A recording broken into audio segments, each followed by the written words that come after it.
हिंदुस्तान ये किसी की जागीर नहीं है, मैं आपको बताता हूँ। मुसलमान यहाँ के हैं और इंशाल्लाह यहाँ रहेंगे। गोदी मीडिया और बीजेपी के झूठे वादे कि 400 पार 400 बिल्कुल नहीं, 200 के ऊपर नहीं जाएंगे इंशाल्लाह। स्वागत है आपका द साउथ टाइम्स में। मैं हूँ ज़ैद अहमद। गफ्फार साहब जो है पास में एक्स डिप्टी मेयर भी रह चुके हैं। तो गफ्फार साहब, सबसे पहले मुझे आपसे ये सवाल है कि आपको क्या लगता है इस बार किसकी सरकार बनेंगे? सबसे पहले तो आज जो मतदान हुआ, मैं नांदेड़ की आवाम, खुसूसी खुतबे नगर, देगलूर नाका, ओल्ड सिटी के सभी आवाम का मैं तहे दिल से शुक्रिया अदा करता हूँ, क्योंकि आज इन्होंने जो आज मतदान का अपना हक बजाए, जो बढ़ चढ़ के हिस्सा लिए, सबसे पहले क्रेडिट उनको जाता है। और रही सत्ता की बात, मैं आपको बताना चाहता हूँ कि नांदेड़ में पिछले 13 बार लोकसभा के इलेक्शन हुए वाले, जिसमें से 11 बार नांदेड़ में कांग्रेस की सीट जीती है। तो इंशाल्लाह इस बार भी हमारे वसंतराव चौहान भारी अक्षर से चुन के आएंगे नांदेड़ में।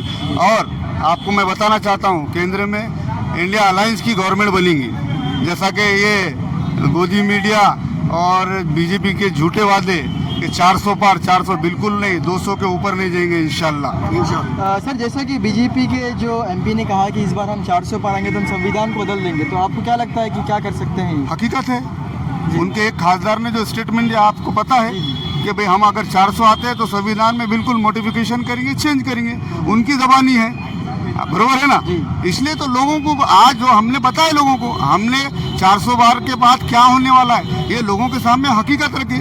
इन्होंने आज सत्ता में आने के बाद बिल्कुल इन्होंने संविधान को चेंज करने वाले हैं, इनके खुद के खासदार ने कहा है, बरोबर जी। जैसे कि सर, प्राइम मिनिस्टर ने अपने परसों के बयान में कहा है कि मुसलमानों को टारगेट किया है कि मुसलमान घुसपैठी है, तो इसके ऊपर आप क्या बोल सकते हैं? हिंदुस्तान ये किसी की जागीर नहीं है, मैं आपको बताता हूँ। मुसलमान यहाँ के हैं और इंशाल्लाह यहाँ रहेंगे। हमारे उलमा इकराम की शहीद जो हुए, जो आज़ाद हिंदुस्तान कराने में हमारे सबसे ज़्यादा जो हाथ था वो हमारे उलमा इकराम का था। आपको पता है, लाल रुमाल जो तहरीक चलाए थे, और देश को आज़ाद कराने में सबसे ज़्यादा जो हक बनता है वो हमारे मुसलमानों का है। सर, जैसे कि हम देखते हैं कि कांग्रेस के एक एक्स जो लीडर थे अशोक चौहान, जो अभी बीजेपी में शमूलियत इख्तियार कर चुके हैं, एक बड़ा नाम था नांदेड़ में उनका। क्या आपको लगता है कि उनके जाने से कांग्रेस से कुछ वोट में कमी हो सकती है? अशोक चौहान साहब की आपने जो अभी जो क्वेश्चन किया, मैं उसमें आपको खुलासा करना चाहता हूँ।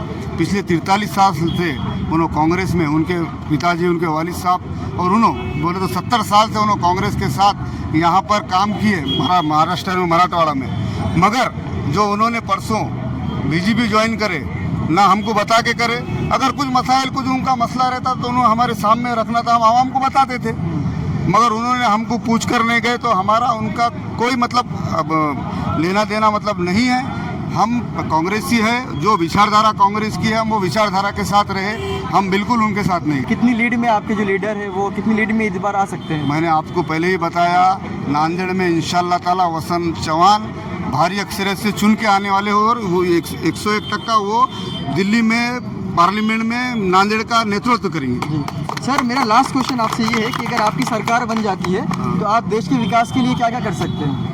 हमारा मैनिफेस्टो आपने पढ़ा है। सबसे पहले मैनिफेस्टो में हमने जो करे वो मिडिल क्लास के लिए, गौर गरीब जो हमारे पास जनता है, जो मजदूरी करते हैं, रोज़ मजदूरी काम करते हैं। दूसरी बात, आपको पता है, जो शेतकरी का महिला को हमने 1 लाख रुपए उनको मानधन देने की बात करें। नौजवान जो तबका, जो एजुकेशन आज हायर एजुकेशन करके आज नौकरी के लिए दर दर भटक रहे हैं, उनको अगर नौकरी नहीं लगती है तो उनको सालाना 1 लाख रुपए उनको मानधन दिया जाएगा।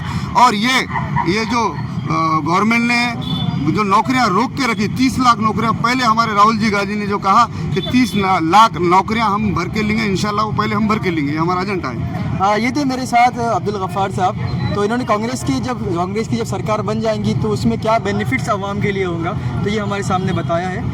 Thank you so much Gaffar Sahab, हमारे साथ जुड़ने के लिए। धन्यवाद।